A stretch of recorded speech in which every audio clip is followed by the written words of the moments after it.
അല്ലെങ്കിൽ ഇവിടെ ഒറ്റ ചെറുപ്പക്കാരനും കൂടെ ഉണ്ടാവില്ല, എല്ലാവരും വിദേശത്തേക്ക് പൊയ്ക്കൊണ്ടിരിക്കുകയാണ്. ഒരു കാലത്ത് കുടിയേറ്റം നടന്ന മേഖലയിൽ നിന്ന് കുടിയിറക്കം നടന്നുകൊണ്ടിരിക്കുന്നത്. ഇത് നമ്മൾ പുറത്തിറങ്ങി കളിച്ച് നമുക്ക് രണ്ട് ഗുണമുണ്ട്, മാനസികാരോഗ്യം, ശാരീരികാരോഗ്യം. ഞാൻ സമൂഹത്തിന് ദോഷം അല്ലെങ്കിലും ഞാൻ നശിക്കും. ഞാൻ നശിച്ചാൽ എന്നിലൂടെ സഹായം കിട്ടേണ്ട ഒരാൾക്കൂടെ ഒരു നാശമാണത്. മെച്ചപ്പെട്ട സൗകര്യങ്ങൾ ഉണ്ടാക്കുക, മെച്ചപ്പെട്ട ക്രമസമാധാനം ഉണ്ടാവുക. അവൻ്റെ ഉള്ളിൽ നിന്ന് തോന്നണം എൻ്റെ ഹെൽത്ത്, എൻ്റെ കുടുംബം, എന്നെ ഇഷ്ടപ്പെടുന്നവർ. അതാ ഞാൻ പറഞ്ഞത്, വിദ്യാഭ്യാസത്തെ കാലോചിതമായി പരിഷ്കരിക്കണമെന്ന് ഞാൻ പറഞ്ഞത്. കർഷകർക്ക് ഇപ്പോൾ കൃഷി ചെയ്യാനോ ജീവിക്കാനോ കഴിയാത്ത അവസ്ഥയാണ്. ഭരണകൂടത്തിന് കാഴ്ചപ്പാടുണ്ടെങ്കിൽ ഇതിനെ നിയന്ത്രിക്കാൻ കഴിയും. തുടങ്ങുന്നതിനേക്കാൾ വേഗതയിലാണ് പൂട്ടിക്കൊണ്ടിരിക്കുന്നത്. മലയാളികൾ റെഡിയായിട്ടിരിക്കുക, എന്നെ പറ്റിച്ചോളാൻ. ആരാണ് ഗാന്ധി എന്നാണ് ഇപ്പോൾ ആലോചിക്കുന്നത്. കുട്ടികളെ കൊണ്ട് തോന്നിപ്പിക്കണം, ഞങ്ങളും കൂടി ഇടപെട്ടെങ്കിൽ മാത്രമേ നാട് നന്നാവൂ. സമരങ്ങൾ പോലും നമുക്ക് മാറി ചിന്തിക്കേണ്ട സമയങ്ങളാണ്. സാറ് പ്രതിപക്ഷ നേതാവായിരുന്ന സമയത്ത് പലപ്പോഴും എനിക്ക് തോന്നിയിട്ടുണ്ട്, കേരളം ഇത്രയും മാന്യനായ ഒരു പ്രതിപക്ഷ നേതാവിനെ അർഹിക്കുന്നില്ല. രമേശ് ചെന്നിത്തല എന്ന് പറയുന്ന ഒരു നേതാവിനെ കൂടെ സമൂഹം കൂടുതലും തിരിച്ചറിയണം. ഞാനൊരു അനുഭവം പോലീസ് എന്നോട് പറഞ്ഞതാണ്. എറണാകുളത്തൊരു സ്ഥലത്ത് ചെറിയ ആണലി കുഞ്ഞുങ്ങളെ കൊണ്ട് ആളുകൾ നാക്കിൽ കൊത്തിക്കുക. അല്ല, അങ്ങനത്തെ പരിപാടി ലഹരിക്ക് വേണ്ടിയിട്ട്. കാരണം അവൻ്റെ മറ്റെല്ലാം ഉപയോഗിച്ചെങ്കിൽ ഇത് നിവൃത്തിയില്ലാത്തവൻ ഇത് ആണലി കുഞ്ഞുങ്ങളെ കൊണ്ട് നാക്കിൽ കൊത്തിക്കുക. ഇതൊക്കെ പണ്ട് സാറി പറഞ്ഞ മെക്സിക്കോയിലും ഒക്കെ നമുക്ക് കാനഡയിലൊക്കെ കേട്ടിട്ടുണ്ട് കാര്യങ്ങൾ. നടന്നുകൊണ്ടിരുന്ന ലഹരിയുടെയൊക്കെ ഏറ്റവും പീക്കിലെത്തുന്ന സമയത്തൊക്കെ ചെയ്യുന്ന പരിപാടികളാണ് നമ്മുടെ പുതിയ തലമുറ സ്റ്റാർട്ട് ചെയ്യുക. അതാണ് അല്ലേ സാറേ? അതുപോലെ വേറൊന്നാണ്, ഇപ്പം നമ്മളുടെ കുട്ടികളെ ഇവിടെ പഠിക്കാൻ ഇപ്പോൾ കുട്ടികൾക്ക് താല്പര്യമില്ല. വലിയ തോതിൽ കുട്ടികൾ വിദേശത്തേക്ക് പോയിക്കൊണ്ടിരിക്കുകയാണ്. ഓരോരുത്തരും ഓരോ സ്റ്റെപ്പ്. നേരത്തെ എന്ന് പറഞ്ഞാൽ PG ക്കായിരുന്നു കൂടുതൽ പോകുന്നെങ്കിൽ ഇപ്പോൾ +2 കഴിയുമ്പോൾ തന്നെ ഡിഗ്രി മുതൽ എങ്ങനെ വിദേശത്ത് പോയി പഠിക്കാമെന്ന് വിചാരിച്ചുകൊണ്ടിരിക്കുകയാണ്. ഒരു വശത്ത് ഈ ഒഴുക്ക് നടന്നുകൊണ്ടിരിക്കുന്നു, മറുവശത്ത് നമ്മൾ ഇവിടെയുള്ള തൊഴിലുകളിൽ അത് ഫേക്കാണെന്ന് പറയുന്നു. കഴിഞ്ഞ ദിവസം വന്ന വാർത്ത ഇങ്ങനെ പട്ടിയെ പോലെ കെട്ടിയിട്ടു തൊഴിൽ സ്ഥലത്ത് ഇവരെ കൊണ്ട് വല്ലാതെ ബുദ്ധിമുട്ടിച്ചത് ഫേക്കാണെന്നും കേൾക്കുന്നു. എന്ത് തന്നെയായാലും ഇവിടെ കിട്ടുന്ന തൊഴിലുകളാണെങ്കിൽ ഇത്തരത്തിൽ ഒരുതരം അടിമവേലകളുടെ സ്വഭാവത്തിലേക്ക് മാറുന്നു. ഇതെല്ലാം പറയുമ്പോഴും അന്യസംസ്ഥാന തൊഴിലാളികൾ കേരളം നിറച്ച് സകല തൊഴിലുകളും ഏറ്റെടുക്കുന്നു. അപ്പം തീർച്ചയായിട്ടും നമ്മുടെ ഇവിടുത്തെ തൊഴിലിനെ കുറിച്ചുള്ള കാഴ്ചപ്പാട്, തൊഴിൽ സംസ്കാരം, അതുപോലെ ഏതാണ് നല്ല തൊഴിൽ, അല്ലെങ്കിൽ നമ്മൾ എവിടെ നിൽക്കണം, നമ്മുടെ റിസോഴ്സിനെ നമുക്ക് എവിടെ ഉപയോഗിക്കണം, ഇത്തരം കാര്യങ്ങളിലെല്ലാം സമൂഹം ഒരു വല്ലാത്ത അരക്ഷിതാവസ്ഥ അനുഭവിക്കുന്നുണ്ട്. അവിടെ നമുക്ക് വ്യക്തമായിട്ടുള്ള ഒരു വിഷൻ ഉണ്ടാവേണ്ടതുണ്ട് സാമൂഹികമായിട്ട്. അതേക്കുറിച്ച് ഇത്രയും ദീർഘകാലം രാഷ്ട്രീയത്തിൽ നിന്ന് പൊതുപ്രവർത്തന പാരമ്പര്യമുള്ള ഏറ്റവും മുതിർന്നൊരു നേതാവെന്നുള്ള നിലയിൽ സാറിന് ഇതേക്കുറിച്ച്. തീർച്ചയായിട്ടും നമ്മുടെ കുട്ടികൾക്ക് ഇവിടെ തന്നെ പഠിക്കാനുള്ള സൗകര്യം ഉണ്ടാകണം. 1. 2, അവർക്ക് പഠിത്തം മാത്രം പോരല്ലോ, വിദേശ രാജ്യങ്ങളിൽ പോയാൽ അവർക്ക് ജോലി കൂടെ കിട്ടുന്നുണ്ട്. അപ്പം നമ്മുടെ വിദ്യാഭ്യാസത്തിൻ്റെ രീതി തന്നെ മാറണം. നമ്മൾ പഠിക്കുന്നതോടൊപ്പം തന്നെ അവർക്ക് ജോലി ചെയ്ത് ജീവിക്കാനുള്ള അവസരം കൂടെ കൊടുക്കണം. ഇപ്പോൾ വിദേശ രാജ്യങ്ങളിലൊക്കെ പോകുന്ന ആളുകളുടെ സ്ഥിതി വളരെ കഷ്ടമാണെന്ന് ഇപ്പോൾ ആളുകൾ പറയുന്നുണ്ട്. പുതിയ റിപ്പോർട്ടുകൾ. കാനഡയിലൊക്കെ പോകുന്ന ആൾക്ക് താമസിക്കാൻ പോലും സ്ഥലമില്ല. 6 മാസം സൂര്യപ്രകാശം പോലും കാണാത്ത രാജ്യത്താണ് നമ്മുടെ കുട്ടികൾ പോയി കഷ്ടപ്പെടുന്നത്. അപ്പം എന്താണ് വേണ്ടത്? ഇവർക്ക് ഇവിടെ ആവശ്യമായ തൊഴിലവസരങ്ങൾ ഉണ്ടാക്കണം, ഉയർന്ന വിദ്യാഭ്യാസ സൗകര്യങ്ങൾ ഉണ്ടാക്കണം. അവരുടെ പ്രതീക്ഷയ്ക്കൊത്ത് അവർക്ക് ജീവിക്കാൻ കഴിയത്തക്ക നിലയിൽ നമ്മുടെ വിദ്യാഭ്യാസവും അതിനുശേഷമുള്ള തൊഴിൽ സാഹചര്യങ്ങളും ഒരുക്കുക എന്നുള്ളതാണ് ഇതിന് ഏറ്റവും പ്രധാനപ്പെട്ട കാര്യം. അങ്ങനെ ഇല്ലാതെ വരുമ്പോഴാണ് ഈ ഫ്രസ്ട്രേഷൻ ഉണ്ടാകുന്നത്. ഇപ്പം എന്താണ് സ്ഥിതി? കേരളം ഏതാണ്ട് പ്രായം ചെന്ന ആളുകളുടെ ഒരു നാടായി, വയോജനങ്ങളുടെ ഒരു നാടായി കേരളം മാറുകയാണ്. അതുപോലെ കോൺക്രീറ്റ് കെട്ടിടങ്ങളുടെ നാട്, ഇതെല്ലാം അടഞ്ഞെടുക്കുകയാണ്. വിദ്യാഭ്യാസത്തിന്റെ ഒരു പ്രശ്നം എന്താണെന്ന് വെച്ചാൽ, ഇപ്പൊ വിദ്യാഭ്യാസത്തിന്റെ കാര്യം പറഞ്ഞാൽ നമ്മളിപ്പോഴും നമ്മുടെ സിസ്റ്റം പരിഷ്കരിച്ചിട്ടില്ല. അതാണ് ഒരു 30 വർഷങ്ങൾക്ക് മുമ്പ് അന്നത്തെ കാലത്ത് നമ്മൾ ജീവിക്കാൻ ആവശ്യമായ കാര്യങ്ങളെ നമ്മൾ പഠിപ്പിച്ചുകൊണ്ടിരിക്കുകയായിരുന്നു ചെയ്തത്. ഇന്നിപ്പം മാറി. ഇപ്പം ഞാൻ തന്നെ റീസെൻ്റ് ആയിട്ട് ഇപ്പം ജെൻ യൂണിവേഴ്സിറ്റി സംഘടിപ്പിച്ച ഫ്യൂച്ചർ സബ്മിറ്റിൽ ഒരു സ്പീക്കറായിട്ട് പോയതാണ്. അപ്പം 2030 എന്താണ് സംഭവിക്കാൻ പോകുന്നതെന്ന് നമുക്ക് മനസ്സിലായെങ്കിൽ മാത്രമേ നമ്മുടെ തലമുറ ഇന്ന് പഠിപ്പിക്കുന്നുണ്ട് കാര്യമുള്ളൂ. ഇപ്പോൾ തമാശയായിട്ടൊക്കെ പറയും പണ്ട് പഠിച്ച ടാൻ തീറ്റയും കോസ്തീറ്റയും ഒന്നും കൊണ്ട് നമുക്കാർക്കും ജീവിതത്തിൽ ഗുണമുണ്ടായിട്ടില്ലെന്ന്.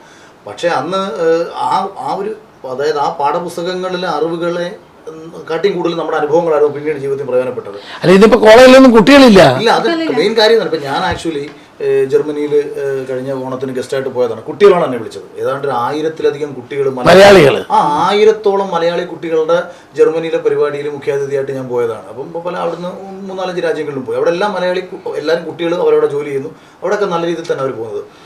അതുപോലെ UK-യിലും മറ്റൊക്കെ. പക്ഷേ അത് എന്തുകൊണ്ടാണ് എനിക്ക് നമ്മുടെ ഓസ്ട്രേലിയയിലെ കുട്ടികൾ അവിടെ ഫുട്ബോൾ മാച്ച് നടത്തുന്ന അപ്പോൾ എൻ്റെ ഒരു സന്ദേശം വേണം. അപ്പം ഇത്രയും മലയാളി കുട്ടികളെല്ലാം കൂടെ ചേർന്നുള്ള ഒരു സന്ദേശം കൊടുക്കാൻ ആവശ്യപ്പെടുകയാണ്. ജോർജിയയിൽ ഞാൻ ചെന്നപ്പോൾ ഞാൻ നോക്കി, അത് ഞാൻ ആലോചിച്ചു, ഞാൻ അന്നേരം ഇപ്പം ജർമ്മനിയുടെ പ്രശ്നം ഇംഗ്ലീഷ് സംസാരിക്കാൻ പറ്റത്തില്ല, ജർമ്മൻ ഭാഷ ലാംഗ്വേജും പഠിക്കണ്ടേ. മറ്റ് രാജ്യങ്ങളിൽ പോകുന്നത് പോലെയല്ല ജർമ്മനി പോകുമ്പോൾ ലാംഗ്വേജ്, പക്ഷെ അതായത് ഇവിടുന്ന് ലാംഗ്വേജും പഠിച്ച് അവിടുത്തെ പ്ലസ് ടു കഴിഞ്ഞാൽ എല്ലാവരും ജർമ്മൻ ഭാഷ പഠിക്കുകയാണ്. അതെ, അപ്പൊ അത് എന്ത് നമ്മൾ ഇപ്പൊ ഞാൻ എപ്പോഴും പറയുന്നൊരു കാര്യമുണ്ട്, ഒരാൾ നമ്മളെ തള്ളി പറയുമ്പോൾ അത് എന്തുകൊണ്ടാണെന്ന് ആദ്യം നമ്മൾ തിരിച്ചറിയണം. അവൻ നമ്മളെ സ്വീകരിക്കാൻ വേണ്ടി നമ്മൾ പ്രാപ്തനാവണം. നമ്മുടെ നാട് ഇന്ന് കുട്ടികൾ നമ്മുടെ നാടിനെ തള്ളിപ്പറഞ്ഞവർ പുറത്തേക്ക് പോകുന്നെങ്കിൽ എന്തോ കുഴപ്പം അവരുടെ കാഴ്ചപ്പാടിലുണ്ട്. അവരുടെ കാഴ്ചപ്പാട് നമ്മുടെ കാഴ്ചപ്പാടിലില്ല. അപ്പോൾ ആ കാഴ്ചപ്പാട് നമ്മൾ മാറ്റി കൊടുക്കണം. നിങ്ങൾ നമുക്ക് നല്ലത് കിട്ടിക്കഴിഞ്ഞാൽ ആരാ സാറേ പുറത്തു പോകുന്നത്? ഇവിടെ എല്ലാം ഉണ്ട്. അതാണ് പ്രധാനം. ഇവിടെ കുട്ടികളുടെ മാറുന്ന അഭിരുചിക്ക് അനുസരിച്ച്, കാഴ്ചപ്പാടുകൾക്കനുസരിച്ച് ഇവിടെ വിദ്യാഭ്യാസവും തൊഴിലും മെച്ചപ്പെട്ട ജീവിത സാഹചര്യം ഉണ്ടെങ്കിൽ ഇവിടെ ആരും പോവില്ല. ഇവിടെ നമ്മുടെ നാട് സത്യം പറഞ്ഞ ദൈവത്തിന്റെ സ്വന്തം നാട് തന്നെ. പക്ഷെ അത് കാണാനും കേൾക്കാനും ഈ രാഷ്ട്രീയം മറന്നുകൊണ്ടുള്ള ഒരു കാഴ്ചപ്പാട് കൂടി ഉണ്ടാവണം. ഇപ്പം കോൺഗ്രസ് സർക്കാരിന്റെ കാലത്ത് ചെയ്യാനിരുന്ന എല്ലാ നല്ല കാര്യങ്ങളെയും തടസ്സം വെച്ചിട്ട് അത്രയും വർഷം നമ്മളെ പിന്നോട്ടടിപ്പിച്ചിട്ട് പിന്നീട് അവർ വന്നപ്പം ചെയ്ത് കാണിക്കുന്നു എന്ന് പറയുന്നതല്ല. നമ്മൾ അവിടെ ഒരു പൊളിറ്റിക്കൽ വിമർശനമല്ല, നല്ല കാര്യത്തിലാണെന്നുണ്ടെങ്കിൽ നമ്മൾ ഒന്നിച്ച് നിന്ന് ചെയ്യുക. ഇപ്പം തന്നെ യൂണിവേഴ്സിറ്റി, പ്രൈവറ്റ് യൂണിവേഴ്സിറ്റി കൊണ്ടുവരാൻ വന്നപ്പോൾ ഞങ്ങൾ സപ്പോർട്ട് ചെയ്തു. 15 വർഷം മുമ്പ് നമ്മൾ കൊണ്ടുവന്നപ്പോൾ എതിർത്തവരാണ്. പക്ഷേ ഈ യൂണിവേഴ്സിറ്റി കൊണ്ട് യാതൊരു പ്രയോജനം ഉണ്ടാകാൻ പോകുന്നില്ല. കാരണം ഇവിടുത്തെ കോളേജുകളിലെ സ്കൂളുകളിലൊന്നും കോളേജുകളിൽ കുട്ടികളില്ല. ഉണ്ടോ? ടീച്ചർ പഠിപ്പിക്കുന്ന കോളേജിൽ കുട്ടികളുണ്ടോ? പിന്നെ സയൻസ് വിഷയങ്ങൾക്ക് പ്യുവർ സയൻസ് പഠിക്കാനാണ് ഏറ്റവും കുറച്ച് കുട്ടികൾ വരുന്നത്. ആർട്സിന് പിന്നെ കുട്ടികളുണ്ട്. അതാണ് ഇതിനകത്തെ ഒരു വലിയ വ്യത്യാസം. അതായത് ഫിസിക്സ്, കെമിസ്ട്രി, പിന്നെ മാത്സ് പോലെയുള്ള പ്യുവർ സയൻസ് പരമ്പരാഗത കോഴ്സുകൾക്കാണ് ഏറ്റവും കുറച്ച് കുട്ടികൾ ഡിമാൻഡ് ചെയ്യുന്നത്. കാരണം സയൻസ് പ്ലസ് 2 പഠിക്കുന്ന കുട്ടികൾ അത് കഴിഞ്ഞ് നീറ്റ് എഴുതി ഒരു വിഭാഗം അവിടുത്തെ വ്യത്യസ്ത കോഴ്സുകളിലേക്ക് പോകും. അത് കഴിഞ്ഞിട്ട് അവിടെ കിട്ടാതെ വരുന്നവർ സ്വാശ്രയ എൻജിനീയറിംഗ് കോഴ്സുകൾ അതുപോലെയുള്ള ഇതിനെല്ലാം പോകും. പിന്നെ പോയിട്ട് ഈ പ്യുവർ സയൻസ് പഠിക്കാൻ വരുന്നവരെന്ന് പറയുന്നത് വളരെ കുറച്ചാണ്. അതേസമയം സയൻസ് പഠിക്കുന്നവർക്കും ആർട്സിൽ ഓപ്ഷൻ ഉള്ളതുകൊണ്ട് ലാംഗ്വേജുകൾക്ക് മറ്റും അത്യാവശ്യം കുട്ടികൾ ഇപ്പോഴും വരുന്നുണ്ട്. ഇതാണ് എങ്കിൽ പോലും പൂർണ്ണമായിട്ടും സീറ്റ് ഫില്ല് ചെയ്യുന്നില്ല. പ്രധാനപ്പെട്ട കാര്യം എന്ന് പറഞ്ഞാൽ വിദേശ സർവകലാശാല, ഉയർന്ന സർവകലാശാലയിൽ പഠിക്കാൻ കുട്ടികൾ പോകും. ഇവിടെ ടീച്ചർ പറഞ്ഞ പോലെ ഇവിടുത്തെ കോളേജ് പഠിക്കാൻ ആളില്ല. പിന്നെ ഇവിടെ തന്നെ ഒരു യൂണിവേഴ്സിറ്റി ഉണ്ടാക്കിയാൽ പിന്നെ ആരാ പഠിക്കാൻ വരുന്നത്? അല്ല, വരുന്ന യൂണിവേഴ്സിറ്റികൾ അവരെന്ത് കൊണ്ടുവരുന്നു എന്നതോട് ഏറ്റവും പ്രധാനപ്പെട്ട കാര്യം. ഇപ്പം ഇവിടെ വിദേശ യൂണിവേഴ്സിറ്റികൾ വരുന്നില്ല. ഇവർ ധരിക്കുന്ന വിദേശ യൂണിവേഴ്സിറ്റികൾ ആരും വരാൻ പോയി. ഇത് സ്വകാര്യ സർവകലാശാലകളാണ്. ഇപ്പോഴത്തെ കോളേജുകൾ സർവകലാശാലകളായി മാറാൻ പോവാണ്. അതാണ് സാർ നമ്മളുടെ ഈ പറയുന്ന എയ്ഡഡ് കോളേജുകളും മറ്റും ക്ലസ്റ്ററുകളായിട്ട് തിരിഞ്ഞ് കൊച്ചു സർവകലാശാലകളായിട്ട് മാറാൻ പോകും. പക്ഷെ അതുകൊണ്ട് ഈ വിദേശത്തേക്ക് പോകുന്ന കുട്ടികളെ ആകർഷിച്ച് ഇവിടെ നിർത്താൻ അവിടെയാണ് പ്രശ്നം. ഇപ്പം ഞങ്ങളിപ്പം നമ്മൾ സോഷ്യൽ മീഡിയ ഒരു ഇൻഫ്ലുവൻസിങ് കാറ്റഗറി കൂടെ പെടുന്നവർ നമ്മുടെ അടുത്ത് പുറമേ നിന്നുള്ള വിദേശ സർവകലാശാലകളിൽ നിന്നൊക്കെയുള്ള പരസ്യങ്ങളും മറ്റും ചെയ്യാൻ ആൾക്കാർ വരും. അപ്പം ഇവിടുത്തെ കുട്ടികളുടെ അടുത്ത് നമുക്ക് നിർബന്ധിച്ച് പുറത്തുപോയി പഠിക്കണമെന്ന് പറയാനും പറ്റില്ല. പക്ഷേ കുട്ടികൾ അതിനുള്ള സാധ്യതകൾക്ക് വേണ്ടിയിട്ട് ഏതാണ്ട് 10ാം ക്ലാസ് ആകുമ്പോഴേ രക്ഷകർത്താക്കളോട് പറഞ്ഞുകൊണ്ടിരിക്കുകയാണ്, ഞങ്ങൾ പ്ലസ് 2 കഴിഞ്ഞാൽ ഞങ്ങൾക്ക് ഇവിടെ വേണ്ട എന്നുള്ളൊരു തീരുമാനം ഇവരെടുത്തു. ഈ അത് നമ്മുടെ അതാ ഞാൻ പറഞ്ഞത്, ഇവരെ ആകർഷിച്ചേ പറ്റൂ. പുതിയ തലമുറ നമ്മളെ നാട്ടിൽ നിൽക്കാനും ഇവിടെ പഠിക്കാനും അതിന് ഒരു പക്ഷേ ഈ പുറമേയൊക്കെ പോയി ഒരു വലിയ പഠനമൊക്കെ നടത്തണം. മറ്റേ ആംസ്റ്റർഡാമിൽ പോയിട്ട് പഠനം നടത്തി ഇവിടെ വെള്ളപ്പൊക്കം ഉണ്ടാക്കിയ പഠനമല്ല, അല്ലാതെ നമ്മൾ ക്രിയാത്മകമായൊരു പഠനം നടത്തിയിട്ട് കുട്ടികൾ എന്ത് വേണം. വിദ്യാഭ്യാസ സിസ്റ്റം സത്യത്തിൽ ഏറ്റവും കൂടുതൽ നവീകരിക്കപ്പെടേണ്ട ഒന്നാണ് സാറേ. അത് വളരെ സീരിയസ് ആയിട്ട് കാണണം. അത് ഇപ്പം ഇത്രയും ചിന്തിച്ചാൽ മതി. 2020 ഒരു നിമിഷം നമ്മളിരുന്ന് അല്ലെങ്കിൽ ഈ ഒരു സോഷ്യൽ മീഡിയയുടെ നോട്ടീസ് അടിച്ച് വീടുകൾ കയറി വോട്ട് പിടിക്കുന്ന ഒരു കാലത്ത് ഒരു സോഷ്യൽ മീഡിയ വഴി ജനത്തെ ആകർഷിക്കാൻ കഴിയുമെന്നൊരു കാലത്ത് നമ്മൾ നിൽക്കുമെന്ന് 2000 നമുക്ക് അറിയില്ലായിരുന്നു. അപ്പോൾ അന്ന് ഒരു പൊളിറ്റിക്കൽ പാർട്ടി 2020 ഒരു പഠനം നടത്തി വെച്ചാൽ പരാജയപ്പെട്ടു പോകും. അപ്പോൾ നമ്മൾ ഈ അപ്ഡേറ്റ്, ഇപ്പോൾ ഡാർവിൻ്റെ പരിണാമ സിദ്ധാന്തം, അപ്ഡേറ്റഡ് ആവുക, അഡാപ്റ്റഡ് ആവുക, സാഹചര്യത്തിനനുസരിച്ച് നമ്മൾ മാറിക്കൊണ്ടേയിരിക്കും. എങ്കിലല്ലേ നമുക്ക് സർവൈവ്. തീർച്ചയായിട്ടും കേരളം അതനുസരിച്ച് മാറിയേ മതിയാകൂ. അല്ലെങ്കിൽ ഇവിടെ ഒറ്റ ചെറുപ്പക്കാരും കൂടെ ഉണ്ടാവില്ല, എല്ലാവരും വിദേശത്തേക്ക് പോയിക്കൊണ്ടിരിക്കുകയാണ്. അപ്പം ഏറ്റവും വലിയൊരു പ്രശ്നം എന്ന് പറയുന്നത് നമ്മളുടെ ഇവിടെയുള്ള റിസോഴ്സിനെ വേണ്ട രീതിയിൽ ഉപയോഗിക്കുക. ഒന്നെന്ന് വെച്ചാൽ നമ്മുടെ കാർഷിക മേഖലയിലെ തകർച്ച. കാർഷിക മേഖല പൂർണ്ണമായിട്ടും തകർന്നു. ഇനിയും നമ്മൾ അടുത്ത തലമുറയെ ഈ കാർഷിക മേഖലയോട് അടുപ്പിച്ചാൽ മാത്രം, അല്ലെങ്കിൽ അതിലേക്ക് അവർക്ക് താല്പര്യം ഉണ്ടാക്കിയാൽ മാത്രമേ ഇവിടെ നമുക്ക് തൊഴിലും കൂടുതലുണ്ടാവുള്ളൂ. നമ്മൾ ഈ സർവ്വ സാധനവും പുറത്തുനിന്ന് മേടിക്കുന്നവർ, എല്ലാ സാധനവും നമ്മൾ പുറത്തുനിന്ന് മേടിക്കുകയാണ്. നമ്മുടെ ഭൂമി ഇവിടെ വെറുതെ കിടക്കുക എത്രയോ സ്ഥലത്ത്. ഇപ്പം കൃഷി ആദായകരമല്ല എന്നുള്ളത് കൊണ്ട് ആളുകൾ കൃഷിയിൽ നിന്ന് മാറിക്കൊണ്ടിരിക്കുന്നു. അടുത്ത പ്രശ്നം സാറേ, ഇപ്പം ഞാൻ മലയോര മേഖലയിൽ ജനിച്ചു വളർന്നതാണ്. അതുകൊണ്ട് ഞാൻ പറയാം, ഞങ്ങളുടെയൊക്കെ അവിടെ ഇപ്പം ആൾക്കാർ ഒരു കാലത്ത് കുടിയേറ്റം നടന്ന മേഖലയിൽ നിന്ന് കുടിയിറക്കമാണ് നടന്നുകൊണ്ടിരിക്കുന്നത്. ആൾക്കാർ മുഴുവനും കൂടുതൽ സൗകര്യമുള്ള സ്ഥലങ്ങൾ നോക്കി താമസിക്കാനായിട്ട്, അതായത് ആശുപത്രി, റോഡ്, ഇങ്ങനത്തെ സൗകര്യം നോക്കി ആൾക്കാരെ. കുട്ടനാട്ടിൽ ഇപ്പോൾ ആരും താമസമില്ല, അല്ലെ ചങ്ങനാശ്ശേരിയിലും ആലപ്പുഴയും ഒക്കെ ഈ ഇടുക്കി വയനാട് ജില്ലകളിൽ ഇപ്പോഴീ പിന്നെ കാട്ടുമൃഗങ്ങളെല്ലാം ഇറങ്ങുന്നു എന്ന് പറയുന്നത് അത് മനുഷ്യർ ഉപേക്ഷിച്ച് പോകുന്ന സ്ഥലങ്ങളിലേക്കാണ് ഈ മൃഗങ്ങൾ വരുന്നത്. അവിടുന്ന് പോകാൻ പറ്റാതെ കിടക്കുന്ന മനുഷ്യരാണ് ഇതിൻ്റെ എല്ലാം ഫലം അനുഭവിക്കേണ്ടി വരുന്നത്. കുറച്ച് പേർക്ക് അങ്ങനെ പോകാൻ പറ്റാതെ വരുന്നുണ്ട്. ഞാൻ നേരത്തെ സൂചിപ്പിച്ച നമ്മുടെ ഈ ഡ്രഗ്സിൻ്റെ ഇഷ്യൂ, ഇപ്പം ഞാൻ ഗവൺമെൻറ് ഇല്ലാത്തത് കൊണ്ട് എനിക്ക് ഒരു എൻ്റേതായ നിലയിലുള്ളൊരു ബോധവൽക്കരണം നടത്താൻ പറ്റുള്ളൂ. നമ്മൾ ഒരു പ്രൗഡ് കേരള എന്ന് പറയുന്ന ഒരു NGO ഉണ്ടാക്കിയിട്ടുണ്ട്. ഞാൻ മിക്കവാറും പോകാൻ കഴിയുന്ന സ്കൂളുകളിൽ പോയി ഈ കാര്യങ്ങൾ പ്രചരിപ്പിക്കുന്നുണ്ട്, കുട്ടികളെ കൊണ്ട് പ്രതിജ്ഞ എടുപ്പിക്കുന്നുണ്ട്. അപ്പം ആളുകളുടെ ഇടയിലേക്ക് എത്തിച്ചേരാൻ വേണ്ടിയിട്ടുള്ളതാണ്. ഇപ്പം അഖിൽമാരെ ഇപ്പോൾ ക്രിക്കറ്റിനെ പറ്റി സൂചിപ്പിച്ചു. അപ്പം കൂടുതൽ ചെറുപ്പക്കാരെ മറ്റു നിലയിലേക്ക് എത്തിക്കാനും അവരുടെ കഴിവുകളെ ഉപയോഗിക്കാനും നമുക്ക് ക്രിക്കറ്റ് കലാപരമായ വാസനകൾ പ്രോത്സാഹിപ്പിക്കും. ഈ കുട്ടികൾ ഇന്ന് സത്യത്തിൽ പാടത്തും പറമ്പത്തും ഇറങ്ങുന്നില്ല. നമുക്ക് നമ്മൾ പുറത്തിറങ്ങി കളിച്ച് നമുക്ക് 2 ഗുണമുണ്ട്: മാനസികാരോഗ്യം, ശാരീരികാരോഗ്യം. പിന്നെ ഇച്ചിരി സ്പോർട്സിനോടൊക്കെ താല്പര്യമുള്ളവർക്ക് ഓട്ടോമാറ്റിക്കലി ശരീരത്തിനോട് സ്നേഹം വരും. ഇപ്പം ഞാൻ കഴിഞ്ഞൊരു 2 വർഷം മുമ്പ് സിഗരറ്റ് വലി എന്ന് പറയുന്ന സാധനം തുടങ്ങിയത് ബിഗ് ബോസിലൊക്കെ പോകുന്നതിന് തൊട്ട് മുമ്പ്. ഇപ്പോൾ ഒരു 1.5 മാസമായിട്ട് ഞാൻ സിഗരറ്റ് പൂർണ്ണമായിട്ട് ഉപേക്ഷിച്ചു. കാരണം എനിക്ക് ക്രിക്കറ്റ് കളി വരുന്നപ്പോൾ ഞാൻ പ്രാക്ടീസ് തുടങ്ങി. നമ്മൾ പതിയെ അതിലേക്ക് വന്നപ്പോൾ നമ്മുടെ ആരോഗ്യം പ്രധാനമാണ്. നമുക്ക് വേറെ മറ്റു ദുശീലങ്ങളൊന്നും ഇല്ലെങ്കിലും സിഗരറ്റ് 2 വർഷം അതാണ് അറിയാവുന്നതുകൊണ്ട് ഇപ്പോൾ സമൂഹത്തിന് അറിയാവുന്നൊരു കാര്യമാണ് പറഞ്ഞാണ്. അപ്പം നമ്മളത് പൂർണ്ണമായിട്ട് ഉപേക്ഷിച്ചു. അതാണ് കാരണം എനിക്ക് മനസ്സിലായി, അതുകൊണ്ട് എൻ്റെ ഞാൻ സമൂഹത്തിന് ദോഷം അല്ലെങ്കിലും ഞാൻ നശിക്കും. ഞാൻ നശിച്ചാൽ എന്നിലൂടെ സഹായം കിട്ടേണ്ട ഒരാൾ കൂടി നാശമാണല്ലോ. തീർച്ചയായും ഒരു ജീവൻ നമ്മൾ കാണേണ്ട കാര്യം ഇപ്പം ബെറ്റിമോൾ പറഞ്ഞതും എല്ലി പറഞ്ഞ ഒന്ന് തന്നെയാണ്. നമ്മുടെ ചെറുപ്പക്കാരുടെ കഴിവുകളെ ഫലപ്രദമായി വിനിയോഗിക്കാൻ നമുക്ക് കഴിയണം. അവർക്ക് വേണ്ട സൗകര്യങ്ങൾ ഒരുക്കി കൊടുക്കണം. ഇവിടെ നിൽക്കാനുള്ള അവസരം ഉണ്ടാവണം. അത് ഭരണകൂടത്തിന് വലിയൊരു പങ്കുണ്ട്. ഇവിടെ ഭരണകൂടമാണല്ലോ ഇത് കാര്യങ്ങൾ. ജനാധിപത്യത്തിൽ ഇത്തരം കാര്യങ്ങൾ ചെയ്യുന്ന ഫെസിലിറ്റേറ്റർ എന്ന് പറയുന്നത് ഗവൺമെൻറ്റാണ്. ഗവൺമെൻറ് ഇത്തരം കാര്യങ്ങൾ ചെയ്യുന്നില്ല എങ്കിൽ എന്തുണ്ടാകും? കുട്ടികൾ വേറെ മാർഗങ്ങൾ. ഇപ്പം നമ്മുടെ കുട്ടികളൊക്കെ ഇപ്പം ബാംഗ്ലൂരിലൊക്കെ ചെന്നാൽ വൈകുന്നേരമായാൽ നമ്മുടെ കുട്ടികൾ മാത്രമേ ഉള്ളൂ. എന്താണ് അവർ ക്രൈസ്റ്റ് യൂണിവേഴ്സിറ്റി പഠിക്കാൻ ആൾക്ക് താല്പര്യം?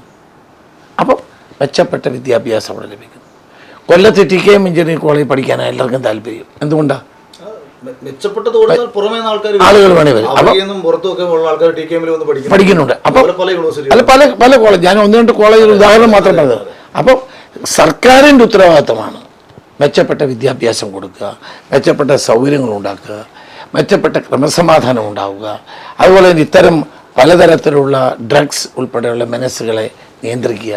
സാറേ, അതാ നേരത്തെ ഞാൻ പറഞ്ഞത്, അതായത് അവനവൻ്റെ ശരീരത്തിനോട് റെസ്പെക്ട് ഉണ്ടാക്കി കൊടുക്കണം. അതെ, അതായത് നമ്മൾ ആരും പറഞ്ഞാൽ ആരും കേൾക്കാനൊന്നും പോകുന്നില്ല. അവൻ്റെ ഉള്ളിൽ നിന്ന് തോന്നണം, ശരിയാണ്, എൻ്റെ ഹെൽത്ത്, എൻ്റെ കുടുംബം, എന്നെ ഇഷ്ടപ്പെടുന്നവർ, അവർക്കിടയിൽ നിന്ന് ഞാൻ മാറിപ്പോകുന്നു, എൻ്റെ ശരീരം എന്നിൽ നിന്ന് അകന്നു പോകുന്നു എന്ന തോന്നൽ ഉണ്ടാവുകയും എങ്കിൽ ഇത് സ്റ്റോപ്പ് ചെയ്യണം, അല്ലെങ്കിൽ ഇത് ഒരിക്കലും പാടില്ല. ആ ഒരു തോന്നലാണ് ഞാൻ പറയുന്നത് കുട്ടികളുടെ മനസ്സിലേക്ക് എത്തിക്കേണ്ടത്. സ്ട്രോങ് ആയിട്ട് നമ്മൾ അവരുടെ മനസ്സിലേക്ക് എത്തിക്കണം. നിങ്ങളെ ഏറ്റവും കൂടുതൽ സ്നേഹിക്കുന്നത് നിങ്ങളുടെ ശരീരമാണ്. നിങ്ങൾ ഒരു അനാവശ്യ സാധനം ഉപയോഗിക്കുമ്പോൾ ഉള്ളിൽ നിന്നുകൊണ്ട് ഓരോന്നും പറയും, ഹൃദയം പറയടാ പൊന്നുപോലെ നീ എന്നെ ഉപദ്രവിക്കല്ലേ.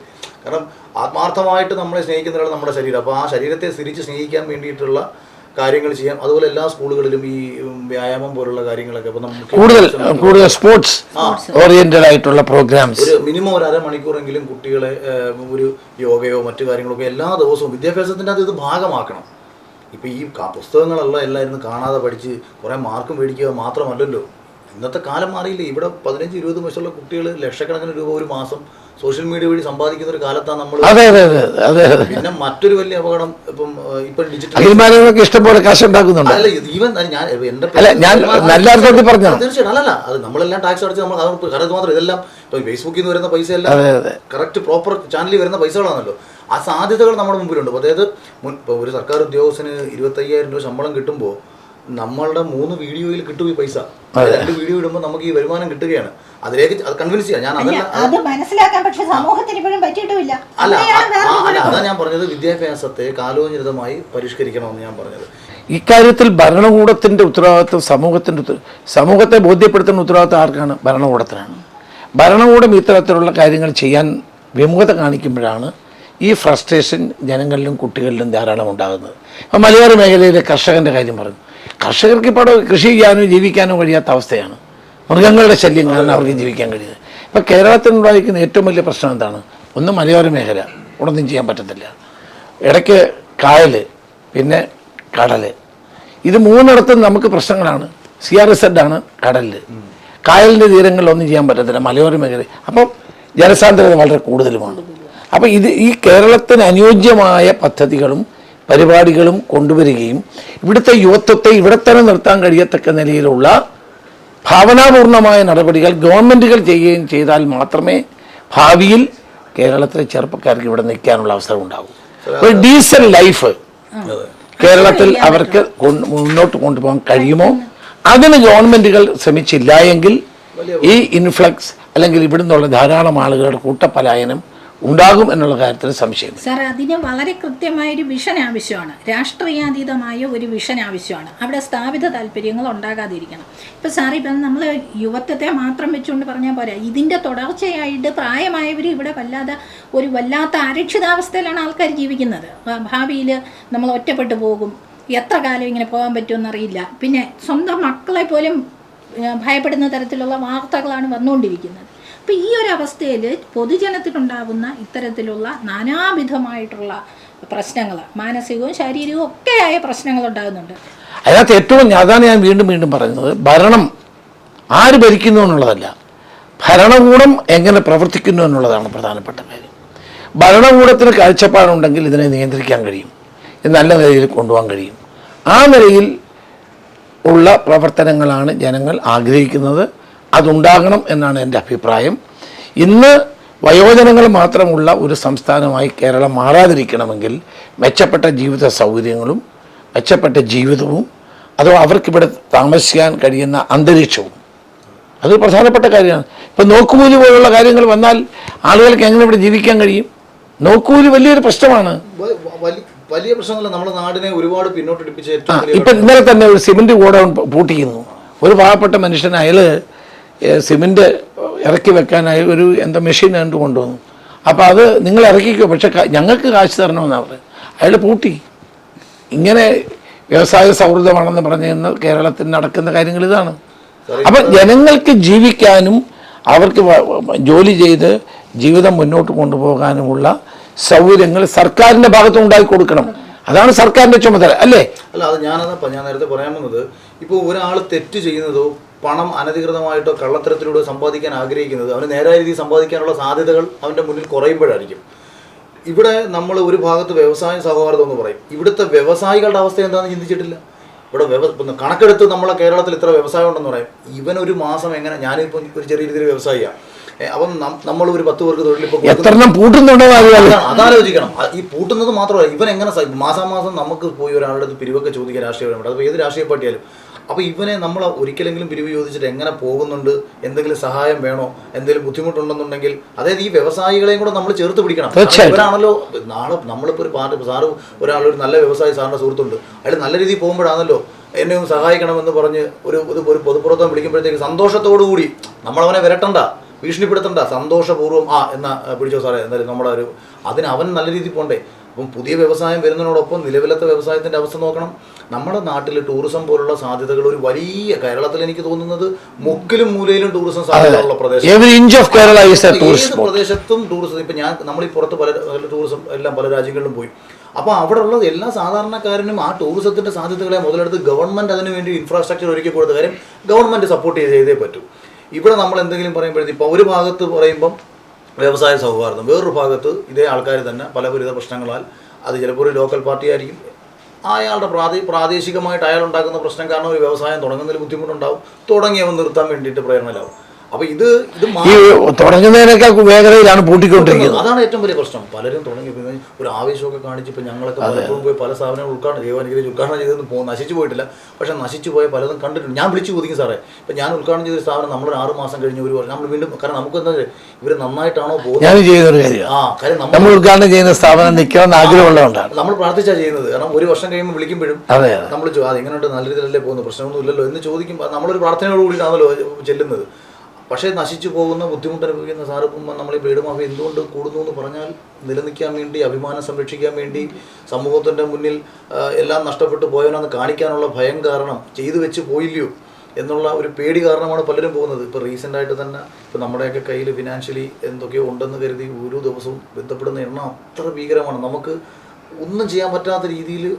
ശരിയാണ്, നമ്മുടെ പൊതുപ്രവർത്തകർ അങ്ങനെയാണ്. ഇതിൻ്റെ ഇടയിലൂടെ ഇത് കഴിഞ്ഞ ദിവസം ജഡ്ജിയെ പറ്റിച്ച് ഷെയർ മാർക്കറ്റ് വഴി തൊട്ടുണ്ടോ. അപ്പോൾ നമ്മുടെ എൻ്റെ കൂടെ വന്ന ഒരു ബിഷപ്പിനെ പറ്റിച്ചു. ഇതിനിടയ്ക്ക് തട്ടിപ്പും വിട്ടു പോയിട്ട് നടക്കുന്നത് നമ്മുടെ നിരണം ഭദ്രാസനത്തിൽ ഈ തട്ടിപ്പ് വളരെ കൂടുതലാണ്. അതായത് ഗവൺമെന്റിന്റെ പ്രശ്നങ്ങളാട്ടോ. ഏറ്റവും വലിയ പ്രശ്നം തട്ടിപ്പുകാർക്കൊന്നും പേടിക്കേണ്ട എന്നുള്ളൊരു സ്ഥിതി വരുന്നതുകൊണ്ടാണ് ഈ തട്ടിപ്പ്. ഈ സാമ്പത്തിക തട്ടിപ്പ് നടത്തി കഴിഞ്ഞാൽ ഒന്നും സംഭവിക്കാൻ പോകുന്നില്ല. ഇത് എത്ര കാലം കഴിഞ്ഞാലാണ് ഈ കേസുകൾക്കൊന്നും പുറകെ ആരും നടക്കാൻ പോകുന്നില്ല, അങ്ങനെ ഒരു തോന്നല്. തട്ടിപ്പ് പദ്ധതികൾ എത്ര എണ്ണം വന്നു, വീണ്ടും വീണ്ടും ആടുമാഞ്ചിയത്തിൽ തുടങ്ങിയതാണ്. അത് കഴിഞ്ഞ് പിന്നെ മലയാളി ആർക്കും പറ്റിക്കാൻ വേണ്ടി നിൽക്കുകയാണ്. 200 കോടി രൂപ ടോട്ടൽ ഫോറിയിൽ തട്ടിച്ചിട്ട് അത് കാണാൻ പോലും. അപ്പൊ പരോളിൽ ഇറങ്ങി വീണ്ടും 62 ലക്ഷം രൂപ പറ്റിച്ചെന്ന്. 200 കോടി ടോട്ടൽ ഫോറിയിൽ നാട്ടുകാരെ പറ്റിച്ചെടുത്ത് അവൻ പരോളിൽ ഇറങ്ങി വീണ്ടും 68 ലക്ഷം രൂപയ്ക്ക് പറ്റിക്കപ്പെടാൻ വേണ്ടി മലയാളികൾ റെഡിയായിട്ട് നിൽക്കാം എന്നെ പറ്റിച്ചോളാം. അപ്പോൾ അത് ഞാൻ പറയാം. അപ്പൊ നമ്മൾ ഉദ്ദേശിക്കുന്നതിനെക്കാട്ടി കൂടുതലും ജനങ്ങളുടെ ഇടയിലേക്ക് സർക്കാർ ഇറങ്ങി ചെല്ലണം, പ്രതിപക്ഷത്തിന് ഇറങ്ങി ചെല്ലണം, രാഷ്ട്രീയ നേതാക്കൾ ഇറങ്ങി ചെല്ലണം. അതായത് ഒരുത്തൻ ചെറിയ വീട്ടിൽ താമസിച്ചാൽ അവൻ അഭിമാനം, എല്ലാവരുടെയും പ്രശ്നം സാറേ അഭിമാനമാണ്. അതിനു വേണ്ടിയിട്ടാണല്ലോ ഇതെല്ലാം ഇങ്ങനെ കാട്ടിക്കൂട്ടുന്നത്. വലിയ വാഹനം എടുക്കുന്നതായാലും വലിയ വീട് വയ്ക്കുന്നതായാലും. അപ്പം ഒരു വ്യക്തിക്ക് അഭിമാനം ഉണ്ടെന്ന് അവനെ പറഞ്ഞു പഠിപ്പിക്കുക. നീ എങ്ങനെ ജീവിച്ചാലും അത് പതിയെ മനസ്സിലെത്തുമ്പം പണക്കാരനാണ് അവൻ. ഇപ്പം നമ്മളിപ്പോൾ യൂസഫ് അലി സാഹിബ് സിമ്പിളായിട്ട് നടക്കുന്നത് കാണുമ്പോൾ അദ്ദേഹത്തിന് അങ്ങനെ നടക്കാമെങ്കിൽ പിന്നെ നമുക്ക് അങ്ങനെ അതല്ല പൊതു. അപ്പം മറ്റുള്ളവനെ നോക്കിയിട്ട് നടക്കുന്ന ഒരു കാഴ്ചപ്പാടുകളിലേക്ക് എത്തണമെങ്കിൽ ഇത് കട്ട് ചെയ്താൽ മതി. നിനക്ക് അഭിമാനം ഉണ്ടെന്ന്, നിന്റെ വ്യക്തിത്വത്തിനാണ് അഭിമാനം എന്ന് പറഞ്ഞു എന്ന് ബോധ്യപ്പെടുത്തണം.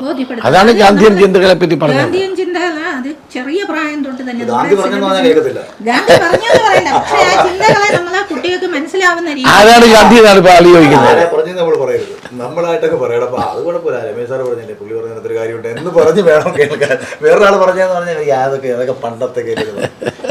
നമുക്ക് വേണ്ടത് പണ്ടായാലും ഇന്നായാലും നമ്മൾ നന്മകൾ നിലനിൽക്കണം, എല്ലാവരും സന്തോഷത്തോടെ ജീവിക്കണം. അതോടൊപ്പം തന്നെ മാറുന്ന കാലത്തിനനുസരിച്ച് നമ്മളെല്ലാം മാറാൻ തയ്യാറാവണം. ഏറ്റവും കൂടുതൽ മാറുന്ന രാഷ്ട്രീയം കേട്ടോ. തീർച്ചയായിട്ടും രാഷ്ട്രീയത്തിലും മാറ്റം വേണം. തീർച്ചയായിട്ടും ഞാൻ നോക്കിയിട്ട് രാഷ്ട്രീയ പ്രവർത്തകരിലും രാഷ്ട്രീയ രീതികളിലും മാറ്റം ഉണ്ടാകണം. തീർച്ചയായിട്ടും പുതിയ തലമുറ രാഷ്ട്രീയ എല്ലാ രാഷ്ട്രീയ പാർട്ടികളിലും മാറ്റം ഉണ്ടാകേണ്ടത് ആവശ്യം തന്നെയാണ്. അത് ഞാൻ 100%. ഞാനൊരു സ്കൂളിൽ രക്ഷകർത്താക്കളെല്ലാവരും മീറ്റിങ്ങിന് പോയി ഞാനിങ്ങനെ അവരോട് ചോദിച്ചതാണ്, നിങ്ങളെല്ലാവരും മക്കളെ പഠിപ്പിച്ച് ഡോക്ടറാക്കും, എഞ്ചിനീയറാക്കും, പലതും ആക്കാൻ വേണ്ടി ആഗ്രഹിക്കും. ആരെങ്കിലും ഒരാൾ ഈ കൂട്ടത്തിൽ മക്കളെ ഭാവി MLA ആക്കണമെന്ന് പറഞ്ഞ് ചിന്തിച്ചിട്ടുണ്ടോ?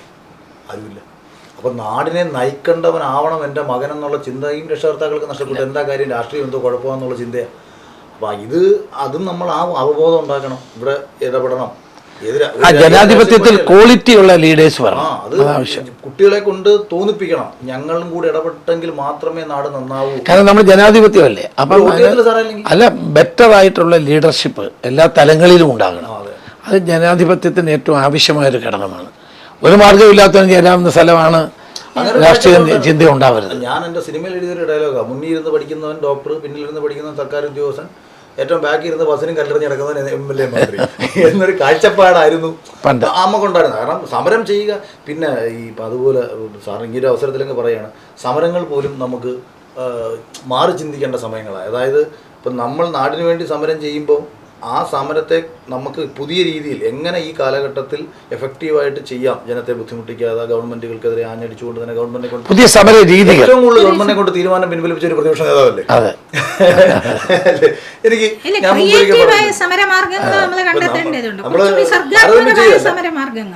ഞാനിപ്പോൾ ഒരു പ്രതിപക്ഷ നേതാവ് എന്ന നിലയിൽ താരതമ്യം ചെയ്യല്ല. അങ്ങായിരുന്നു കേരളത്തിൽ ഒരു പക്ഷേ പ്രത്യേകിച്ച് കമ്മ്യൂണിസ്റ്റ് പാർട്ടികൾ എടുക്കുന്ന തീരുമാനങ്ങൾ അവർ പിൻവലിപ്പിക്കുക എന്ന് പറഞ്ഞാൽ അത്ര എളുപ്പമുള്ള കാര്യമല്ല. എല്ലാം ഞാൻ പിൻവലിപ്പിക്കും. അത് ഭയങ്കര വലിയ വിജയമായിരുന്നു. പക്ഷെ എന്തൊക്കെ കാരണങ്ങൾ കൊണ്ടോ സാറിനെ പരിഹസിക്കാനാണ് ഈ പറഞ്ഞ ഒരു നമുക്ക് അതിന്റെ ഭാഗമാണ്. ഞാൻ വ്യക്തിപരമായിട്ട് പറഞ്ഞാൽ ഞാനൊരു ഉമ്മൻചാണ്ടി ആരാധകനായിരുന്നു. ഞാൻ രമേശ് ചെന്നിത്തല ഗ്രൂപ്പിലാണ് ആക്ച്വലി യൂത്ത് കോൺഗ്രസ് വരുന്നത്.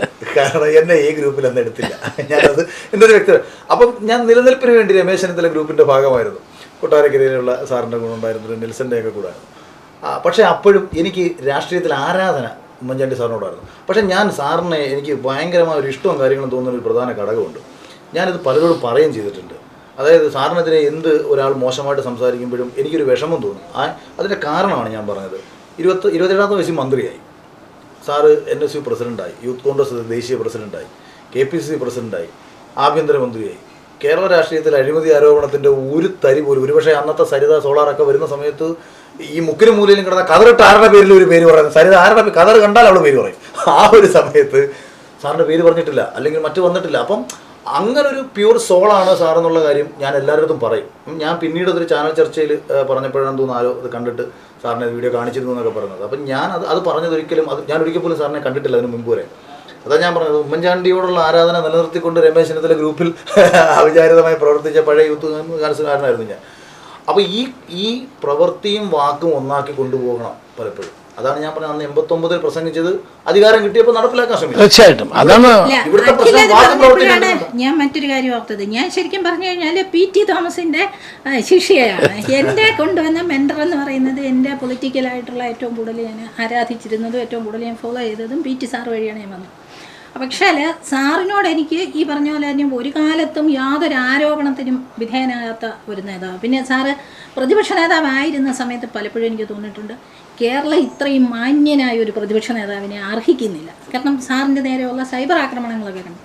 അപ്പോൾ ഏറ്റവും കൂടുതൽ ആക്രമിക്കപ്പെട്ട ഒരു നേതാവ് എന്നുള്ള നിലയിലാണ് ഞാൻ ശരിക്കും സാറിൻ്റെ ഫാനായിട്ട് മാറുന്നത്. സാറിൻ്റെ ആ പ്രതിപക്ഷ നേതാവായിട്ട് അതിന് മുന്നേ ബഹുമാനമുണ്ട്. സാറ് KPCC പ്രസിഡൻ്റ് ആയിരുന്ന സമയം എല്ലാം ഞാൻ ഇതോട് ചേർന്ന് പോകുന്നയാൾ. ഞാൻ അല്ലാതെ പാർട്ടി പദവികളിലൊന്നും വന്നിട്ടില്ല, ഞാൻ ഇതോട് ചേർന്ന് പോകുന്നയാൾ. പക്ഷേ ഏറ്റവും കൂടുതൽ സാറ് പ്രതിപക്ഷ നേതാവായിരുന്ന സാർ ഈ നിരന്തര സൈബർ ആക്രമണങ്ങൾക്ക് വിധേയമായ ഒരു സമയത്താണ് ഇതുപോലെ ഒരു നേതാവിനെ ആവശ്യമുണ്ട് കേരളത്തിനെന്ന് തോന്നിയത്. ബോധ്യപ്പെട്ട ഒരു സന്ദർഭമാണ് സത്യസന്ധമാണ്. ഞാൻ എൻ്റെ സിനിമയിൽ സാറിനെ ട്രോളിയിട്ടുണ്ട്. കാര്യം മറ്റേ ഉസ്മാൻ ബിളി ആ സമയത്ത് ഹിറ്റായ സാധനം. അപ്പൊ ഞാൻ തമാശ രൂപയാണ് ആ ഉസ്മാനെ എങ്ങോട്ട് ഒരു കഥാപാത്രത്തെ കഥയിട്ടൊരാളെ ഞാനും കാണി. പക്ഷെ ഞാനിത് ചേച്ചി പറഞ്ഞതാണ് സത്യം. കാരണം ഒരാൾ അയാളുടെ ഉള്ളിലെ നന്മ വെച്ചിട്ട് അയാൾ നാടിന് വേണ്ടിയിട്ട് കുറേ കാര്യങ്ങളൊക്കെ ചെയ്യുമ്പോൾ, നാളിതുവരെയും കോൺഗ്രസ് രാഷ്ട്രീയത്തിൽ അഴിമതിയാരാണോ ഒന്നും നേരിടാതെ നിൽക്കുമ്പോൾ ഒരുപാട് പരിഹാസത്തിന് വിധേയനാകേണ്ടി വരുമ്പോൾ സാറിൻ്റെ മനസ്സ് എത്രത്തോളം വേദനിച്ചിട്ടുണ്ടാകും ഞാൻ ചിന്തിച്ചതാണ് കേട്ടോ. കാരണം നമുക്കിപ്പോഴും വേദനിക്കപ്പെടുന്നതിൻ്റെ കൂടെ നിൽക്കാൻ ആഗ്രഹം, വലിപ്പച്ചെറുപ്പമൊന്നുമല്ല. നമ്മളതൊന്നും ഒരിക്കലും പ്രകടിപ്പിച്ചിട്ടില്ല ആർക്കും എതിരായി. പക്ഷെ നമുക്ക് നോർമലി ചിന്തി. ഇപ്പം ഞാൻ സാറേ, ഇപ്പം ഞാനായാലും നമ്മൾ ആരെയും ദ്രോഹിക്കേണ്ട എന്ന് കരുതി ചെയ്യുന്നൊരു കാര്യം, സതുദ്ദേശത്തോട് ചെയ്യുന്നൊരു കാര്യത്തിനകത്ത് നമുക്ക് നാളെ ഒരു മോശമാകുന്ന നമുക്കൊരു വിഷമം തോന്നില്ലേ? നമ്മൾ ചെയ്യോ നമ്മുടെ സ്വാഭാവികമാണ്. നമ്മളാരും ഞാൻ അങ്ങനെ ചിന്തിച്ചത്. ഞാൻ അവിടെ തന്നെയാണ്. ഞാൻ അന്ന് എനിക്ക് തോന്നുന്നു ഞാൻ ആദ്യത്തെ ചാനൽ ചർച്ചയിൽ പ്രതിപക്ഷ നേതാവായിട്ട് VD സതീശൻ സാർ വരുന്ന സമയത്താണ് ആ ചാനൽ ചർച്ചയിൽ പങ്കെടുക്കുന്നത്. അപ്പം പുതിയൊരാൾ മോശമാകുമെന്നുള്ള അർത്ഥത്തിലല്ല, അല്ലെങ്കിൽ താരതമ്യം ചെയ്തും പറയല്ല. പക്ഷേ കേരളം കണ്ട ഏറ്റവും VS അച്യുതാനന്ദനെയാണ് പലരും കേരളം മികച്ച പ്രതിപക്ഷ നേതാവെന്നൊക്കെ പറയുന്നത്. സത്യത്തിൽ എന്തോ ചെയ്തെന്ന് ഉമ്മൻചാണ്ടി ഒറ്റ തീരുമാനം പോലും പിൻവലിച്ചില്ല. പങ്കാളിത്ത ഭീഷണിയൊക്കെ തലകുത്തി കിടന്നു, പിൻവലിപ്പിച്ചില്ല. ഈ ഓളവും ബഹളവും കാണിച്ച് അതിന് പിന്നെ VS ഒരു വലിയ കഴിവുണ്ടായിരുന്നു, ജനത്തെ ഈ പ്രസംഗിച്ച് കയ്യിലെടുക്കാനുള്ള. അതിലൊരു പക്ഷേ ഇതൊരു റിയാലിറ്റി. അപ്പൊ ഇവിടെ ഇപ്പൊ നമ്മൾ ഈ ഒരു സംസാരത്തിൽ രമേശ് ചെന്നിത്തല എന്ന് പറയുന്ന ഒരു നേതാവിനെ കൂടെ സമൂഹം കൂടുതലും തിരിച്ചറിയണം. അത് എൻ്റെ കൂടെ വ്യക്തിപരമായ ഒരു ആഗ്രഹമാണ്. ഞാനിപ്പം ഇവിടെ വരുമ്പം ഉള്ളിൻ്റെ ഉള്ളിൽ, കാരണം അങ്ങേപ്പോലുള്ളൊരു ധാരാളം വരണം, ഒരുപാട് പേർ. ഇപ്പം എല്ലാവരും നല്ലതാണ്, നമുക്ക് നമ്മുടെ നേതാക്കന്മാരെല്ലാം നല്ലതാണ്. പക്ഷേ ആ മൂല്യവും ശുദ്ധിയും വാക്കും പ്രവൃത്തിയും തമ്മിൽ യോജിപ്പിച്ചുകൊണ്ട് പോവുക എന്ന് പറയുന്നത് ഏറ്റവും വലിയ ഗാന്ധിയൻ കാഴ്ചപ്പാടാണ്. കാരണം എൻ്റെ ജീവിതമാണ് എൻ്റെ സന്ദേശം എന്ന് ഗാന്ധിക്ക് പറയാൻ പറ്റിയെങ്കിൽ, ഗാന്ധിയെ ഫോളോ ചെയ്യുന്നവർക്ക് 100% അത് ചെയ്തില്ലെങ്കിൽ പോലും അപ്പോൾ ഇത് 100-ൽ പറ്റിയില്ലെങ്കിലും 90 എത്തിക്കാൻ പറ്റുക എന്ന് പറയുന്നത് ജീവിതത്തിലെ ഏറ്റവും വലിയ കാര്യമാണ്.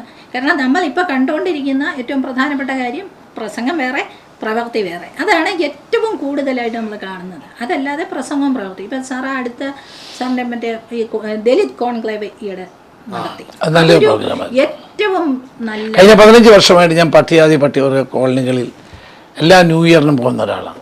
അപ്പോൾ അവരുടെ പ്രശ്നങ്ങൾ മനസ്സിലാക്കി അതിനുവേണ്ടി ഒരു 15 വർഷമായപ്പോഴാണ് ദലിത് കോൺക്ലേവ് നടത്തിയത്. അല്ല, അതിൽ തന്നെ സമൂഹത്തിലെ പാർശ്വവൽകൃതരായ ജനതയെ കൂടെ നിർത്തുക, അവരുടെ പ്രശ്നങ്ങൾ നേരിട്ട് ചെന്ന് പഠിച്ചിട്ട് അതിനൊരു പരിഹാരം ഉണ്ടാക്കാൻ അവരെയും കൂടി ചേർത്ത് നിർത്തി നമുക്ക് ചെയ്യാൻ കഴിയുന്നതൊക്കെ ചെയ്തു കൊടുക്കുക. വിപുലമായ ഒരു ചർച്ച നടത്തുക. ഈ പറയുന്ന ഒരു കാര്യവും നമ്മുടെ മുഖ്യധാര രാഷ്ട്രീയത്തിലേക്ക് കൊണ്ടുവരാൻ, അതിനെ ഏറ്റവും ഫലപ്രദമായിട്ട് കൊണ്ടുവരാൻ സാറിന് പറ്റുന്നുണ്ട് എന്നുള്ളതിലുള്ള പ്രത്യേകമായിട്ടുള്ള സന്തോഷവും കൂടി സന്ദർഭത്തിൽ അറിയിക്കുകയാണ്. പിന്നെ ഞാൻ ഇതെല്ലാം ഇങ്ങനെ പറഞ്ഞിട്ട് നാളെ സാർ എന്തെങ്കിലും തെറ്റെന്ന് എനിക്ക് തോന്നി കഴിഞ്ഞാൽ ഞാൻ കയറി നമുക്ക് രാഷ്ട്രീയത്തിൽ നമ്മൾ ഒരു കാര്യം മനസ്സിലാണ്, പൊതുപ്രവർത്തകർ വിമർശനങ്ങൾക്ക് അതീതരല്ല. അവർ വിമർശിക്കുന്നതുകൊണ്ട് തെറ്റൊന്നുമില്ല. വിമർശനത്തിനകത്ത് നമ്മൾ തിരുത്തേണ്ടത് വല്ലതുകൊണ്ട് നമ്മൾ തിരുത്തുക, അത്രേ ഉള്ളൂ. ഞാൻ എന്നെ ഈ ഏറ്റവും കൂടുതൽ സൈബർ ആക്രമണം നേരിട്ട ഒരാളാണ് ഞാൻ. പക്ഷെ ഞാൻ അങ്ങനെ ആരോടും ഒരു പ്രതികാരമോ അല്ലെങ്കിൽ അതിനെതിരായിട്ടൊന്നും ഞാൻ ഒരു കേസ് പോലും ഞാൻ കൊടുത്തിട്ടില്ല. ഇപ്പോഴും എന്നെയാണ് ഏറ്റവും കൂടുതൽ അറ്റാക്ക് ചെയ്തത്. ഞാൻ അതിനെതിരെ ഒരു കേസ് പോലും കൊടുത്തിട്ടില്ല. അതൊക്കെ എന്റെ കൂടെ നടക്കുന്നതാണെന്നുള്ള ധാരണയാണ്. അതാണ് ഇപ്പൊ നാളെ സാറിനും മുഖ്യമന്ത്രിയായി അല്ലെങ്കിൽ മറ്റൊരു വകുപ്പ് കിട്ടി അല്ലെങ്കിൽ എന്തെങ്കിലും രീതിയിൽ അധികാരത്തിലിരിക്കുന്ന സമയത്ത് ഇതേപോലെ അഖിൽമാരാരുമാര് പലയിടത്തും ഉണ്ടാവും. നമുക്ക് തെറ്റെന്ന് തോന്നിക്കഴിഞ്ഞാൽ അല്ലെങ്കിൽ തീർച്ചയായിട്ടും പരമാവധി ഈ വാഗ്ദാനങ്ങൾ കൊടുത്ത് പറ്റിക്കാതിരിക്കുക. ഞാൻ ആകെ രാഷ്ട്രീയ നേതാക്കന്മാരെ ആഗ്രഹിക്കും, നിങ്ങൾ നമുക്ക് ചെയ്യാൻ പറ്റുന്ന കാര്യങ്ങൾ സമൂഹത്തോട് പറയുക, അത് ചെയ്തും കൊടുക്കുക. അതുപോലെ ഒരു കമ്മ്യൂണിസ്റ്റ് നേതാവിനെ ഇതുപോലെ കിട്ടിയാൽ ചോദിക്കണമെന്ന് വെച്ചിരുന്നൊരു ചോദ്യമായിരുന്നു അത്. ഇപ്പം നമ്മൾ ജാതിയും മതമൊന്നും ഇല്ലയെന്ന് പറയുമ്പോഴും പലപ്പോഴും ജനറൽ സീറ്റുകളിൽ നാളെ ഇതുവരെയും അത് കമ്മ്യൂണിസ്റ്റ് പാർട്ടിയോട് ചോദിക്കാൻ പറ്റുന്ന ചോദ്യമാണ്. ഒരു ദളിതനെ മത്സരിപ്പിച്ച് കണ്ടിട്ടില്ല. അപ്പം ഞാൻ ഇത്തവണ മഹാരാഷ്ട്രയിൽ ബോംബെയിൽ ജനറൽ സീറ്റിൽ ഒരു വനിതയെ, ദളിത് വനിതയെ നിർത്തി ജയിപ്പിച്ചു. കൈയടി അറിയിക്കുന്ന തീരുമാനമാണ്. അങ്ങനെ വരുമ്പോഴാണല്ലോ സാറേ നമുക്ക് ജാതി ഇല്ല. എല്ലാവരും എന്നോട് പറഞ്ഞു നിർത്തരുത്. ഞാൻ പറഞ്ഞു നിർത്തിയാൽ ജയിച്ചു. പക്ഷ ഗേക്വാഡ് അഖിലും കൂടി അറിഞ്ഞിരിക്കാൻ പറയാം. കേരളത്തിന്റെ ചരിത്രത്തിൽ വേറെ ഒരുപാട് കാര്യങ്ങൾ കോൺഗ്രസുമായിട്ട് ബന്ധപ്പെട്ടുണ്ട്. അതായത് പിന്നെ രാജ്യസഭയിൽ ദലിത് വിഭാഗങ്ങൾക്ക് സംവരണം ഏർപ്പെടുത്തുന്നതിന് മുന്നേ TKC വടുതൽ രാജ്യസഭാ മെമ്പറാക്കിയ അല്ല, അന്നില്ല, അന്ന് സംവരണം ഇല്ല. സംവരണം ഇല്ലാത്ത കാലത്ത് TKC വടുതലെ രാജ്യസഭാംഗമാക്കിയ പാർട്ടിയാണ് കോൺഗ്രസ്. പിന്നെ KR നാരായണനെ കൊണ്ടുവന്നത്, KR നാരായണൻ രാഷ്ട്രപതിയായ KR നാരായണനെ കൊണ്ടുവന്നത് കോൺഗ്രസ് പാർട്ടിയാണ്. അതെ, ശരിയാ. പുള്ളി പറഞ്ഞത് ജനറൽ സീറ്റിൽ പണ്ട് കുഞ്ഞമ്പൂവിനെ നിർത്തിയായിരുന്നു, ഒരിക്കൽ നിർത്തിയാൽ. ഇത് ഞാനിത് പറയാൻ വന്നത് എന്താന്ന് വെച്ചാൽ ഇപ്പം കോൺഗ്രസ് ചെയ്തിട്ടുള്ളത് ജനത്തിന് അറിയത്തില്ല.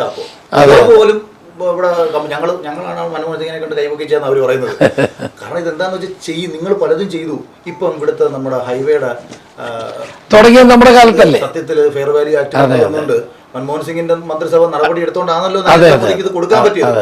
അടിസ്ഥാനപരമായിട്ട് തീരുമാനമെടുത്തത് മൻമോഹന്റെ മന്ത്രിസഭയല്ലേ. ഇത് എത്ര കോൺഗ്രസ്സുകാർക്ക് അറിയാം. ഇതെന്തുകൊണ്ട് ജനങ്ങളിലേക്ക് എത്തിക്കുന്നില്ല? ഇത് 30 മീറ്റർ വേണം എന്നായിരുന്നു അവരുടെ തീരുമാനം. അത് മാറ്റിച്ചത് ഞാനും അക്കാര്യം ഞാനും പിണറായി വിജയൻ ഒരുമിച്ച് നിന്നുകൊണ്ട് മാറ്റിച്ചത്. 45 മീറ്റർ അല്ലല്ല, അച്യുതാനന്ദനും ഉമ്മൻചാണ്ടിക്കും 30 മീറ്റർ ആയിരുന്നു. ഞങ്ങൾ രണ്ടുപേരും കൂടാണ് അതിന് മുൻകൈ, പിണറായി വിജയനും ഞാനും കൂടെ മുൻകൈ എടുത്ത. ഞാൻ KPC പ്രസിഡന്റ്, പുള്ളി പാർട്ടിയുടെ ജനറൽ സെക്രട്ടറി, ഞങ്ങളാണ് മുൻകൈ എടുത്തത്. ഞങ്ങളൊരു മീറ്റിങ്ങിൽ വെച്ച് ഞങ്ങൾ VMCയുടെ ഒരു മീറ്റിങ്ങിൽ ക്രിസ്റ്റോസ്റ്റൻ തിരുമേനി, നമ്മുടെ മർത്തം നല്ല തമാശക്ക് പറയാം, തിരുമേനി ഞങ്ങൾ രണ്ടുപേരോടും നിങ്ങൾക്കേലും ഇതൊന്ന് മാറ്റി 45 മീറ്റർ ആയിക്കൂടെ എന്ന് പറഞ്ഞു. അപ്പം ഞങ്ങൾ രണ്ടും കൂടെ അന്ന് തന്നെ ആലോചിച്ചു ഇത് നമുക്ക് മുൻകൈ എടുക്കാൻ. അങ്ങനെയാണ് സർവകക്ഷി യോഗം വിളിക്കുന്നത്. അച്യുതാനന്ദൻ മുഖ്യമന്ത്രി, ഞാൻ KPC പ്രസിഡന്റ്. അപ്പോൾ അച്യുതാനന്ദൻ അവിടെ വെച്ച് സമ്മതിക്കുന്നില്ല. ഉമ്മൻചാണ്ടി 30, കാരണം പുള്ളിക്ക് ആളുടെ സ്ഥലം എടുക്കുന്നതിനെതിരാണ് പുള്ളി. അതുകൊണ്ടാണ് പുള്ളി അതിനെ എതിർത്തത്. 30 മതി. അതെ. അപ്പം ഞാനും പിണറായി വിജയനും കൂടെ ഒറ്റ നിലപാടെടുത്തിട്ടാണ് അവസാനം UDF MLA-മാരെ, UDF ഘടകകക്ഷികളെ ഞാനും LDF ഘടകകക്ഷികളെ പുള്ളിയും സംസാരിച്ചിട്ടാണ് വരുന്നത്. UDF-ൽ വീരേന്ദ്രകുമാർ മാത്രമാണ് എതിർത്തത്, ബാക്കി എല്ലാവരും അനുകൂലിച്ചു. ഞങ്ങൾ കാര്യങ്ങൾ പറഞ്ഞു. അങ്ങനെയാണ് 30 മീറ്റർ എന്നുള്ളത് 45 മീറ്റർ ആക്കിയത്. അവർക്ക് നല്ല വാല്യൂ കൊടുക്കാനും തീരുമാനിച്ചത് അങ്ങനെയാണ്. അതെ, കേന്ദ്രത്തിന്റെ വധുവിന് വന്നുകൊണ്ട് ഫെയർ വാല്യൂ കൊടുക്കാനും തീരുമാനിച്ചു. ഇപ്പൊ 45 മീറ്റർ അങ്ങനെയാണ് വരുന്നത്. അല്ലെങ്കിൽ ഇത് 30 മീറ്റർ ആയിപ്പോയനെ.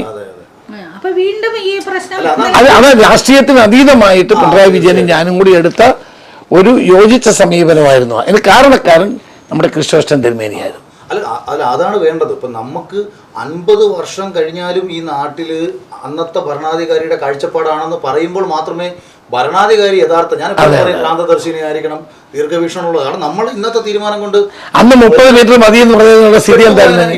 ഇപ്പൊ തന്നെ നമുക്ക് കൊച്ചിയിലും അല്ലെങ്കിൽ നമ്മുടെ നോർമൽ ഹൈവേ കൂടെ നമുക്ക് പോകാൻ പറ്റാത്ത തിരക്കാണ്. വൈകുന്നേരമൊക്കെ എനിക്ക് അക്കാര്യത്തിൽ വലിയ സന്തോഷമുണ്ട്. അക്കാര്യത്തിൽ ഞങ്ങൾ രണ്ടും പിണറായി വിജയൻ ഞാനും കൂടെ ആ സമയത്ത് എടുത്തൊരു തീരുമാനം, രാഷ്ട്രീയത്തിന് അതീതമായ തീരുമാനം, അത് പിന്നീട് പ്രാവർത്തികമാക്കിയത് കേരളത്തിന് വളർച്ചയ്ക്ക് വലിയ സഹായം ചെയ്തിട്ടുള്ള ഒരു കാര്യമാണ്. ഞാൻ അതാ സാറിനോട് പറഞ്ഞു, നമ്മൾ ഒരുപാട് കാര്യങ്ങൾ ചെയ്യുന്നുണ്ട്. ചെയ്യുന്ന കാര്യങ്ങൾ ജനത്തിന് അറിയണം. അതിന്റെ ഇപ്പൊ സാറിന്റെ അടുത്ത് പറഞ്ഞില്ലേ മഹാരാഷ്ട്രയിൽ ദളിത് സീറ്റ്, അതെ അതെ അതെ, ബോംബെയില് അത് നിസ്സാര കൊച്ചുകാരിയല്ല. ജനറൽ സീറ്റ് ആക്ച്വലി അത് അവിടെയാണ് ഈ മതേതരത്വവും ജാതി ഇല്ല എന്ന് പറയുന്നതിനൊക്കെ അർത്ഥം ഉണ്ടാകുന്നത്. ഒരു ജനറൽ സീറ്റിൽ ഒരു ദളിത് വനിത വരുമ്പോഴാണ് അത് ബോംബെയില് ബോംബെ ഹാർട്ട് ഓഫ് ദ സിറ്റിയാണ് ബോംബെ. ഞാൻ ആദ്യമായിട്ടാണ് കേൾക്കുന്നത്. ഞാൻ അത്യാവശ്യം വർഷ ഗെയ്ക്വാഡ് എന്നാണ് പേര്. അപ്പൊ എന്തുകൊണ്ട് പുറമേ വരുന്നില്ല? അപ്പൊ നമ്മൾ അത്തരം തീരുമാനങ്ങൾ എടുക്കുന്ന പാർട്ടിയാണ് കോൺഗ്രസ്. നാളെയും നിങ്ങളെ ഞങ്ങൾ ദളിതരായിട്ടല്ല കാണുന്നത്, ഞങ്ങൾ ഒരാളായിട്ടാണ്. മറ്റേത് സംവരണം വരുമ്പോൾ ദളിതനായിട്ട് കാണുന്നു. അവിടെ മാറ്റി നിർത്തപ്പെടുകയാണ്. നിർത്തൂ, നമ്മൾ ഒരാളാക്കി നിർത്തി മത്സരിപ്പിച്ചിട്ട് അഭിമാനത്തോട് ജീവിപ്പിക്കുന്ന സാഹചര്യം.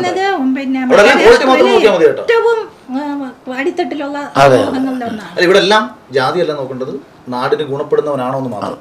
കൊള്ളാവുന്ന ആളുകളാണ്, ഏത് മതം ആയിക്കോട്ടെ.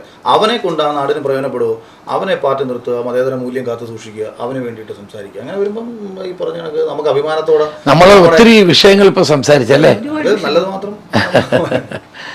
സന്തോഷമുണ്ട്. ഇരിക്കാൻ പറ്റിയില്ല, അതിനേക്കാൾ കൂടുതൽ സന്തോഷം. ഒരുപാട് ഒരുപാട് സന്തോഷം.